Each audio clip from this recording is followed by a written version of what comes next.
بسم اللہ الرحمن الرحیم۔ دنیا کی کوئی طاقت خدا کی پکڑ سے بچا نہیں سکتی۔ فرعون پر خدا کی پکڑ آئی تو پورا لشکر اس کے ساتھ میں تھا، بچا نہیں سکا، اور قارون پر خدا کی پکڑ آئی تو مال اس کا سارا، مال کی کنجیاں وغیرہ سب اس کے گھر کے اندر تھی، مال بھی تھا، لیکن وہ اسے دھسنے سے بچا نہیں سکا۔ کوئی طاقت بچا نہیں سکتی اللہ کی پکڑ سے، بلکہ اس سے بھی آگے ترقی کر کے اگر یہ بات کہی جائے تو غلط نہیں ہوگی کہ جیسے مادی طاقتیں اللہ کی پکڑ سے نہیں بچا سکتی، اسی طرح جو روحانی طاقتیں ہیں یہ روحانی طاقتیں بھی اللہ کی پکڑ سے نہیں بچا سکتی۔ یہاں تک کہ جب اللہ کی پکڑ آئی تو نوح علیہ السلام کی روحانی طاقت اپنے بیٹے کو نہیں بچا سکی، ابراہیم علیہ السلام کی روحانی طاقت اپنے باپ کو نہیں بچا سکی۔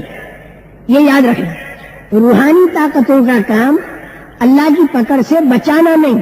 اللہ نوحا الی قومہ ان انذر قومک من قبل ان یأتیہم عذاب علیم، اپنی قوم کو سمجھاؤ ہماری پکڑ آنے سے پہلے۔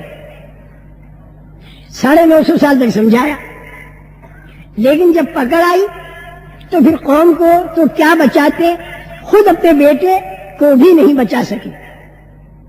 تو یہ بات ذہن میں بیٹھ جائے کہ اللہ کی پکڑ آنے سے پہلے سمجھانا یہ کام ہے روحانی طاقتوں کا۔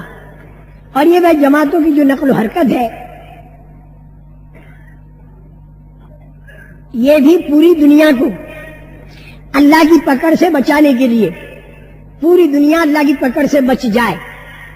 نوح علیہ السلام کی 950 سال کی محنت اپنی قوم کا بیڑا غرق کرانے کے لیے نہیں تھی، بلکہ اپنی قوم کا بیڑا پار کرانے کے لیے تھی، 950 سال کی محنت۔ لیکن قوم کا بیڑا غرق کیوں ہوا؟ اس لیے کہ انہوں نے بات نہیں مانی۔ نوح علیہ السلام کی نیت تو قوم کا بیڑا پار کرانے کی تھی، وہ تو بہت درد اور غم کے ساتھ قوم کو دن رات سمجھاتے رہتے تھے۔ اسی طرح میرے محترم دوستو، یہ جو ہماری جماعتوں کی نقل و حرکت جہاں جہاں ہو رہی ہے تو ہم سب کی نیت کسی کا بیڑا غرق کرانے کی نہ ہو۔ ہم سب کی نیت کیا ہو؟ پوری دنیا کے بسنے والے انسانوں کا تعلق اللہ کی ذات سے ہو جائے اور وہ بھلے عملوں پر آ جائیں تاکہ ان کے بیڑے پار ہو جائیں۔ کسی کا بیڑا ہمیں غرق نہیں کرانا، کسی کا بھی، سب کے بیڑے پار کرانے ہیں، لیکن سب کے بیڑے پار اس وقت ہوں گے جبکہ اللہ کا تعلق انہیں ملے، اللہ کی ذات کا یقین انہیں ملے اور اعمال ان کے اچھے ہو جائیں۔ لیکن پوری دنیا اللہ کے وعدوں پر یقین کر کے اپنے اعمال کو اچھا کرے، اس کے لیے پہلی صدی کا نمونہ تو صحابہ تھے۔ ان کی پاکیزہ زندگی کو جب لوگوں نے دیکھا تو لوگ جوک در جوک ایمان کی طرف متوجہ ہوئے۔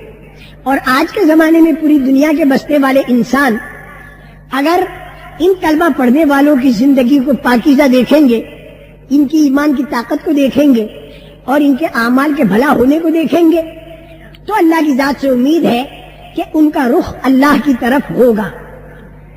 اب میں آپ حضرات کو یہ عرض کروں کہ وہ ایمان پر اتنی بڑی طاقت رکھنے والے اللہ کے کیا کیا وعدے ہیں۔ اللہ کا وعدہ ایک تو جنت کے دینے کا ہے، وہاں پر ہمیشہ ہمیشہ کے لیے راحت اور آرام رہے گا۔ اللہ کے بہت سے وعدے اس دنیا کے بارے میں بھی ایمان پر ہیں۔ ایک وعدہ اللہ کا کامیابی کا ہے ایمان پر، قد افلح المؤمنون الذین هم فی صلاتهم خاشعون۔ وہ اعمال بعد میں بتائے، پہلے ایمان پر کامیابی کا وعدہ، ایمان پر سر بلندی کا وعدہ، انتم الاعلون ان کنتم مؤمنین، یہ سر بلندی کا وعدہ، ایمان پر عزت کا وعدہ، وللہ العزت ولرسولہ وللمؤمنین، عزت اللہ کی طرف سے چلتی ہے، رسول کے راستے سے آتی ہے اور ایمان والوں کو ملتی ہے۔ تو عزت کا وعدہ۔ ایک وعدہ اللہ کا مدد کا ہے ایمان والوں کے لیے، انا لننصر رسلنا والذین آمنوا فی الحیات الدنیا ویوم یقوم الاشہاد، ہم اپنے رسولوں کی مدد کرتے ہیں اور ہم ایمان والوں کی مدد کرتے ہیں. جہاں رسولوں کی مدد کا وعدہ کیا، ایمان والوں کی مدد کا وعدہ کیا اور دنیا میں کیا فی الحیات الدنیا ویوم یقوم الاشہاد، اور قیامت کے دن کا بھی وعدہ. تو کامیابی، سربلندی، عزت، مدد اور پریشانیوں سے چھٹکارے کا وعدہ. وَكَذَلِكَ نُنْجِي الْمُؤْمِنِينَ، ایمان والوں کو ہم نجات دیں گے. اسی طرح اگر کوئی بلا آئی اس کو دفع کرنا، اس کا بھی اللہ کا وعدہ ہے. ان اللہ یدافع عن الذین آمنوا، اللہ کا ایک وعدہ بہت بڑا فضل ہو جائے، یہ بھی وعدہ اللہ کا ایمان کے ساتھ ہے. وبشر المؤمنین بان لهم من اللہ فضلا کبیرا، اللہ کے بہت بڑے فضل کا وعدہ. اسی طرح اللہ کا یہ وعدہ کہ اللہ کی طاقت ایمان والوں کے ساتھ ہو جاتی ہے.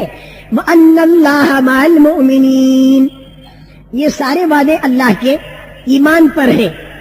اور جب ایمان طاقت والا ہوگا تو انشاءاللہ اعمال بھی اچھے بنتے چلے جائیں گے. یہ ایمان اور اعمال اگر کمزور لوگوں میں بھی ہو یا طاقتور لوگوں میں بھی ہو یا غریبوں میں ہو یا مالدار میں ہو، ایمان اور اعمال، تو اللہ راضی ہو کر ایک کام تو یہ کریں گے کہ ان کی طاقت حمایت میں آ جائے گی. دوسری بات یہ ہوگی کہ اللہ کے نعمتوں کے جو خزانے ہیں اس سے کنیکشن اور تعلق ہو جانے کے بعد پھر اللہ کی طرف سے برکتوں والا معاملہ ہوگا. اللہ کی طاقت کا حمایت میں آنا اور اللہ کے نعمتوں کے خزانے سے تعلق کا ہونا. جب ایمان اور اعمال والی لائن چلے گی تو ایک بات میری آپ سن لیں کہ اپنی جو ظاہری ترتیب ہے اسے ذرا آگے پیچھے کرنا پڑے گا. جب ایمان اور اعمال والی لائن پر ہم اور آپ آئیں گے تو اپنی جو ظاہری ترتیب ہے، کمانے کی، کھانے کی، گھروں کے رہنے کی، یہ جتنی ظاہری ترتیب ہے یہ ظاہری ترتیب ذرا آگے پیچھے کرنی پڑے گی، کیونکہ اللہ کے حکم کے مقابلے میں ہماری ظاہری ترتیب کی ہم پرواہ نہیں کریں گے. اللہ کے حکم کے مقابلے میں یہ ذرا کرنا پڑے گا. لیکن یہ ظاہری ترتیب تھوڑی آگے پیچھے ہو گئی تو پھر اللہ تعالیٰ کا غیبی نظام چلے گا.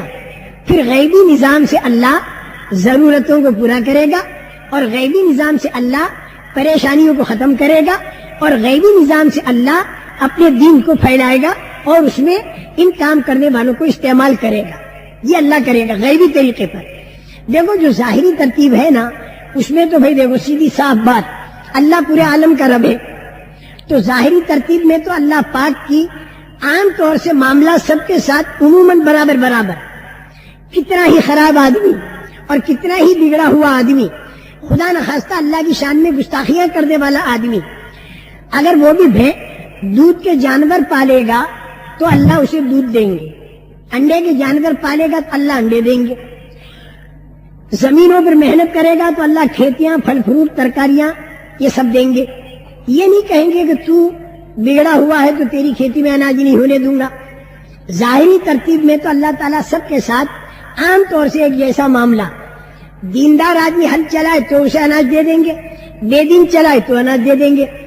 ظاہری ترتیب کے اندر جو تکلیف پہنچانے والی چیز ہے اس سے دیندار کو بھی تکلیف ہوگی، بے دین کو بھی تکلیف ہوگی. اگر پتھر کسی دین والے کو مارا جائے تو میں اس پتھر سے اسے بھی تکلیف ہوگی. یہاں تک کہ رسول پاک صلی اللہ علیہ وسلم پر جب طائف میں پتھر مارے گئے تو آپ کے بدن مبارک سے بھی خون نکلا، اور یہی پتھر کسی بے دین کو مارا جائے اس کے بدن میں سے بھی خون نکلے گا. تو ظاہری ترتیب راحتوں کی اور تکلیفوں کی یہ تو عام طور سے سب کے لیے برابر برابر ہے عام طور سے. البتہ جو ایمان اور اعمال والے ہوتے ہیں وہ اپنی ظاہری ترتیبوں کو آگے پیچھے کرتے ہیں تو اس میں ان پر تھوڑی تکلیف آتی ہے، جیسے پیٹوں پر پتھر باندھنا، دانتوں سے پتے چابنا، صحابہ کے دور میں آپ نے سنا ہوگا، اور طرح طرح کی تکلیفوں کا اٹھانا. بھوک انہیں آتی تھی تو تکلیف ہوتی تھی. ظاہری ترتیب کو آگے پیچھے ہونے کی تکلیف اور مجاہدے کو آدمی برداشت کرے اور حکم اللہ کا پورا کرے، ایمان اور اعمال کی لائن والا، تو پھر اس کے لیے اللہ کا غیبی انتظام ہوگا ضرورتوں کے پورا کرنے کا، پریشانیوں کے ختم کرنے کا اور اللہ کے دین کے پھیلانے کا. یہ تینوں چیزیں اللہ پاک غیبی طریقے پر کریں گے. اور جو غیبی طریقہ ہے وہ دکھائی نہیں دیتا، جب سامنے آتا ہے تو دکھائی دیتا ہے۔ اب اس کی آپ حضرات مثالیں سن لیں۔ بنی اسرائیل بالکل کمزور، کم طاقت اور کم تعداد، لیکن انہوں نے موسیٰ علیہ السلام کی تربیت میں ایمان اور اعمال والا راستہ اختیار کیا۔ اس راستے کے اختیار کرنے میں ان کی پریشانیوں کی جو ظاہری ترتیب تھی وہ بہت آگے پیچھے ہوئی، ضرورتوں کی جو ظاہری ترتیب تھی یہ بھی بہت آگے پیچھے ہوئی، لیکن انہوں نے اللہ کے حکم کو نہیں توڑا، ایمان اور اعمال والی لائن کو نہیں چھوڑا۔ ظاہری ترتیب ضرورتوں کے پورا ہونے کی چاہے آگے پیچھے ہو جائے سب برداشت کر دی۔ اب بعد میں اللہ کی غیبی مدد آ گئی۔ مثلا اللہ پاک نے حضرت موسیٰ علیہ السلام کے ذریعے بنی اسرائیل سے یہ ارشاد فرمایا، ان اسری بعبادی، میرے ان بندوں کو لو اور مصر سے نکل جاؤ۔ اب ظاہر ہے جب تک مصر میں تھے، چاہے فرعون کے آدمی نے مارتے تھے، پیٹتے تھے، ذلیل کرتے تھے، کچھ بھی تھے، لیکن اب تک کام دھندا کرتے تھے اور کھاتے کماتے تھے۔ اب حکم اللہ کا آیا کہ مصر کو چھوڑ دو، ان اسر بعبادی، میرے بندوں کو لے کے نکل جاؤ۔ اب یہ اللہ کا حکم ہے۔ اس حکم کو جب پورا کرتے ہیں تو اپنی ظاہری ترتیب آگے پیچھے ہوتی ہے کھانے کمانے کی، اور پریشانی جو فرعون کی طرف سے تھی وہ بھی بڑھ جاتی ہے کیونکہ وہ پیچھا کرے گا، تو پریشانی بھی ظاہر میں بڑھ گئی اور اپنی ضرورتوں کے پورا ہونے کی ظاہری ترتیب آگے پیچھے ہو گئی۔ اسے انہوں نے گوارا کیا، لیکن حکم خدا کا ہمیں نہیں توڑنا۔ نکل گئے، پیچھے سے فرعون اپنے لاؤ لشکر کو لے کر آ گیا، سامنے سے سمندر، کھانے کمانے کی ضرورتوں کے پورا کرنے کی ظاہری ترتیب مصر کی چھوٹ گئی، اور یہ بیچارے بیچ میں ایک بہت بڑے مجاہدے میں آ گئے، اور انہوں نے کہا بھی حضرت موسیٰ علیہ السلام سے، انا لمدرکون، حضرت ہم تو پکڑے گئے۔ لیکن حضرت موسیٰ علیہ السلام، اللہ کا جو غیبی وعدہ تھا، اللہ کا غیبی وعدہ تھا، کیا وعدہ تھا؟ لا تخاف درکم ولا تخشا، یہ اللہ کا وعدہ تھا، ڈرنا مت کہ تمہیں فرعون پکڑ لے، اور دوسری بھی کسی بات سے مت ڈرنا، یہ اللہ کا وعدہ تھا۔ تو اس وعدے پر حضرت موسیٰ علیہ السلام نے جم کر بنی اسرائیل سے کہا، کلا ان معی ربی سیہدین، ہرگز وہ بات نہیں جو تم کہہ رہے، میرے ساتھ میرا اللہ ہے راستہ کرے گا۔ ظاہر میں کچھ دکھائی نہیں دیتا، لیکن اللہ پاک نے سمندر کے اندر 12 راستے کر دیے، بنی اسرائیل اس میں سے پار اتر گئے، انہی راستوں کے اندر فرعون آیا اور پانی ملا اور وہ ڈوبا، اور اللہ تعالیٰ نے غیبی طریقے سے بہت بڑی پریشانی جو فرعون حامان کی طرف سے تھی اس سے اللہ نے بچا لیا۔ یہ غیبی طریقہ ہے۔ کب؟ جب اللہ کا حکم پورا کرنے کے لیے اپنی ظاہری ترتیب آگے پیچھے کر دی، غیبی طریقے پر اللہ نے ان کو بچا لیا۔ اچھا، غیبی طریقے پر اللہ نے ان کی ضرورتیں پوری کرنے کے لیے کیا کیا کہ مصر کے اندر فرعون کے جتنے باغات، کھیتیاں، مکانات، بنگلے، وہ سارے کے سارے ان بنی اسرائیل کے حوالے کر۔ اللہ کے حکم کو پورا کرنے کے لیے اپنی ظاہری ترتیب قربان کی اور حکم کو نہیں توڑا اور مجاہدہ برداشت کیا، تو اللہ کی غیبی مدد آ کر ضرورتوں کے پورا ہونے کا بھی انتظام ہو گیا اور پریشانی بھی ختم ہو گئی غیبی طریقے پر، اور غیبی طریقے پر دین کا پھیلنا بھی اللہ نے دکھا دیا۔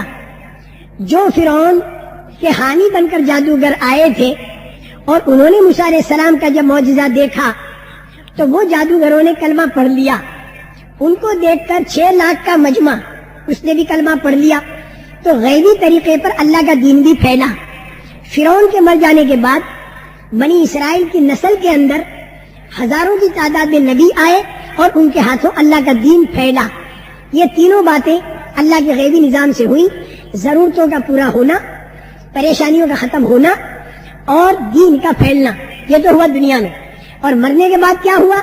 مرتے ہی جنت کے ساتھ ان کا کنیکشن اور قیامت کے دن کا حساب آسان، اور اس کے بعد ہمیشہ ہمیشہ کے لیے جنت کی سہولتوں کے ساتھ رہو۔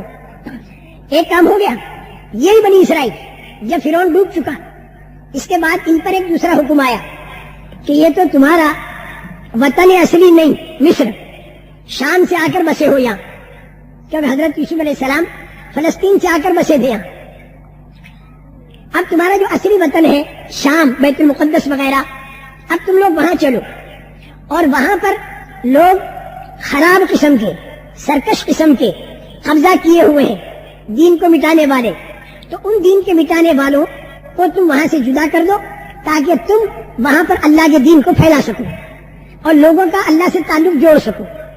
موسیٰ علیہ السلام کی رہبری میں وہ لوگ گئے وہاں پر، لیکن وہاں جانے کے بعد انہوں نے یہ دیکھا کہ بڑے لمبے تڑنگے آدمی وہاں موجود ہیں، بہت بھاری بھرکم قسم کے.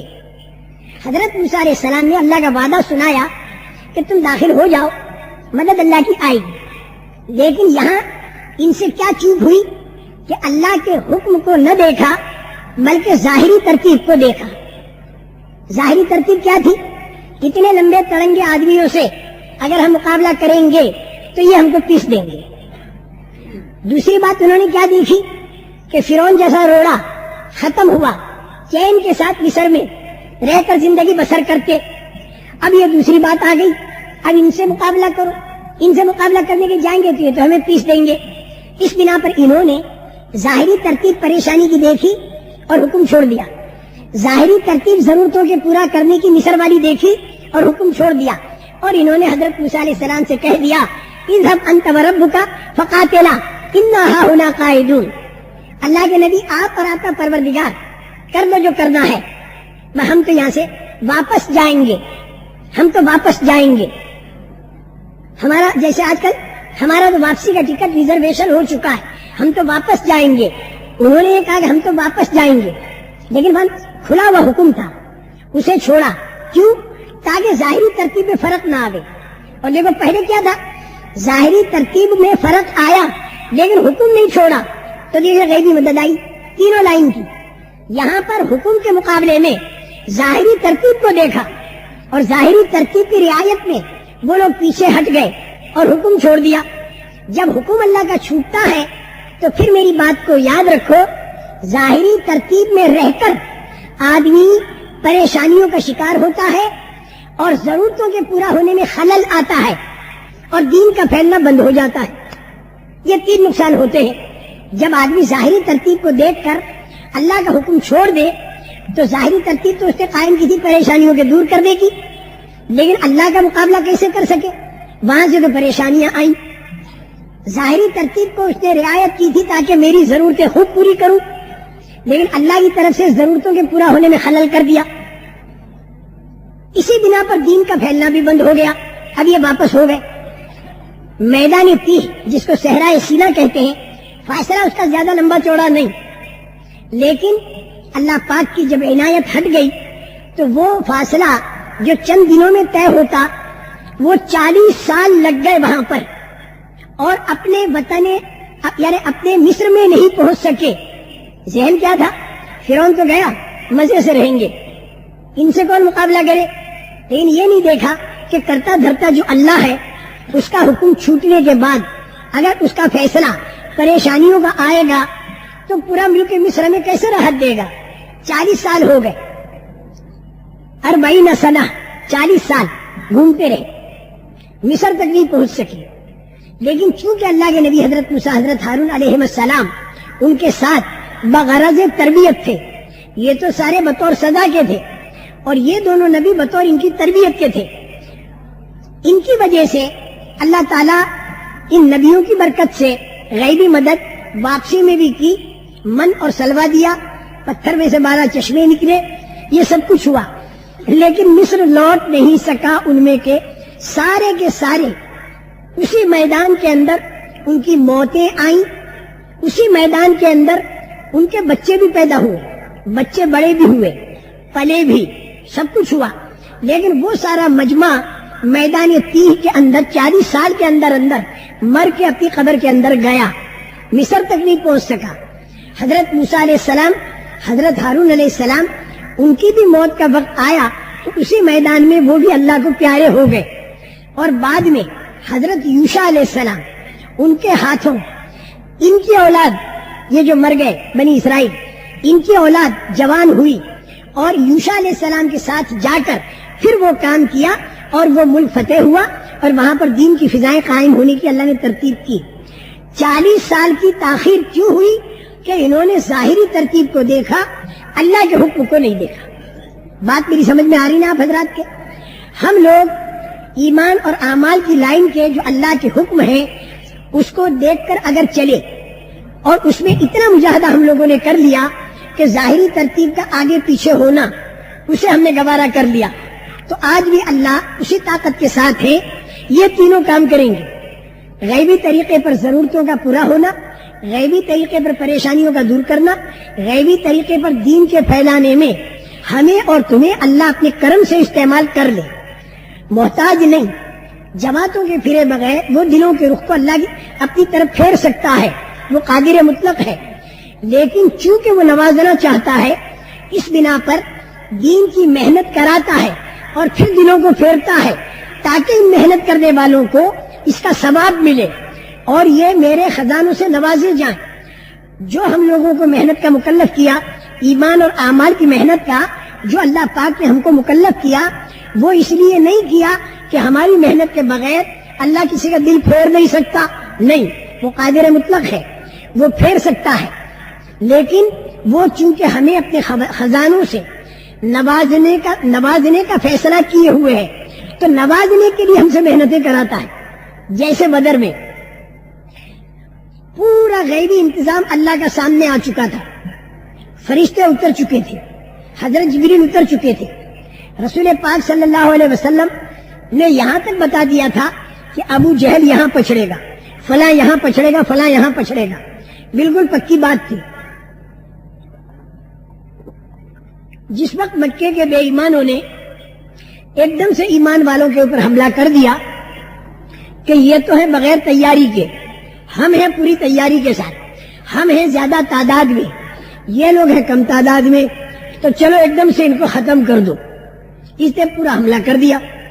حضرت جبریل جو خدا کی غیبی مدد کے طور پر فرشتہ ہے، وہ آیا ہوا ہے، وہ کان میں کیا کہتا ہے نبی کریم صلی اللہ علیہ وسلم کے کہ آپ ایک مٹھی مٹی یوں ڈال دو، ایک مٹھی مٹی لے کر رسول پاک صلی اللہ علیہ وسلم نے ڈالی۔ وہ جتنے بے ایمان تھے، 1000 سے کچھ کم تھے، ان کی آنکھوں کے اندر پہنچ گئی، حالانکہ ظاہری ترتیب میں تو نہیں پہنچتی، لیکن اللہ کا غیبی نظام چلا، وہ پہنچ گئی۔ تو وہ سارے کے سارے مسلتے رہے، کون؟ جو 13-14 سال سے خوب ستا چکے ہیں اور آج بالکل سب ختم کرنے کے لیے آئے ہوئے ہیں، وہ آنکھ مسلتے رہے۔ اور اللہ پاک نے یہ بتا دیا کہ 14-13 سال تک تو تم سے کہا تھا کہ صبر کرو اور ہاتھ روکو، لیکن اب تم کو یہ اجازت دی جاتی ہے کہ اپنا بچاؤ کرو۔ تو اب انہوں نے اپنے بچاؤ میں ان کا آپریشن کرنا شروع کر دیا، تو 70 تو ختم ہو گئے، 70 پکڑے گئے، باقیوں پر روک پڑا اور وہاں سے چلے گئے، یہ سارا کام ہوا۔ لیکن یہ کیا کس نے؟ اللہ یوں فرماتے ہیں فَلَمْ تَقْتُلُوهُمْ وَلَكِنَّ اللَّهَ قَتَلَهُمْ وَمَا رَمَيْتَ إِذْ رَمَيْتَ وَلَكِنَّ اللَّهَ رَمَى۔ سبحان تیری قدرت۔ یوں فرمایا کہ ان لوگوں کو تم نے ختم نہیں کیا، اللہ نے کیا، کیونکہ ظاہر میں تو بڑی طاقت کے ساتھ وہ تھے، تم نے نہیں کیا، اللہ نے کیا۔ اور اے میرے پیارے نبی، وہ جو مٹھی مٹی آپ نے پھینکی تھی تو وہ آپ نے نہیں پھینکی تھی، وہ اللہ نے پھینکی تھی، کیونکہ ایک مٹھی مٹی سب کی آنکھوں میں کہاں پہنچتی، وہ تو اللہ نے کیا۔ اب یہاں سوال یہ پیدا ہوتا ہے کہ جب کرنے والے اللہ ہی ہیں تو پھر ان سے اتنا کیوں کرایا؟ ان سے کرائے بغیر کر دیتے؟ ان سے جو سارا کام لیا بدر میں، صحابہ سے بھی کام لیا، ہاتھ پیر خوب مارے انہوں نے، رسول پاک صلی اللہ علیہ وسلم نے مٹھی مٹی ڈالی۔ جب اللہ کہہ رہے کہ کرنے والے تم نہیں، کرنے والا میں، فَلَمْ تَقْتُلُوهُمْ وَلَكِنَّ اللَّهَ قَتَلَهُمْ وَمَا رَمَيْتَ إِذْ رَمَيْتَ وَلَكِنَّ اللَّهَ رَمَى۔ تم نے نہیں مٹھی، وہ مٹی تم نے نہیں پھینکی، جب پھینکی تھی وہ اللہ نے پھینکی۔ اب اللہ تعالیٰ یہ بتا رہے ہیں کہ جب کرنا مجھے ہی ہے تو تم سے یہ کیوں کرایا؟ کیا ہے؟ وَلِيُبْلِيَ الْمُؤْمِنِينَ مِنْهُ بَلَاءً حَسَنًا۔ سبحان تیری قدرت۔ اللہ یوں کہتے ہیں کہ تم کو بہت ہی اچھا بدلہ دینا تھا، اس لیے تم سے بھی تھوڑا سا کروا دیا۔ اگرچہ تمہارے کرنے کے ساتھ کرنے والا میں ہی ہوں، لیکن تمہارے ہاتھ لگائے بغیر اگر میں کر دیتا تو تمہیں کیا ملتا؟ ارے مجھے تو تمہیں نوازنا ہے۔ تو ان جماعتوں کے پھرے بغیر اللہ تعالیٰ قلوب انسانیہ کو ایمان کی طرف پھیر دیتا تو ہم لوگوں کو کیا ملتا؟ یہ اس کا کرم اور احسان ہے کہ بسترے اٹھوا کر وہ محنتیں کرا رہا ہے اور آگے ہدایت تو خود ہی پھیلا رہا ہے، کر تو وہی رہا ہے، لیکن تھوڑا سا ہم کو استعمال کر رہا ہے اپنے کرم سے، تاکہ وہ اپنی عطایا سے نوازے اور اپنے خزانوں سے ہمارا کنیکشن قائم کر کے ہمیں اس کا بہت بڑا بدلہ دے۔ اس بنا پر میرے محترم دوستو، ایمان کے معنی تو یہ ہے کہ ذہن میں یہ بٹھا لو کہ کرنے والے اللہ ہیں،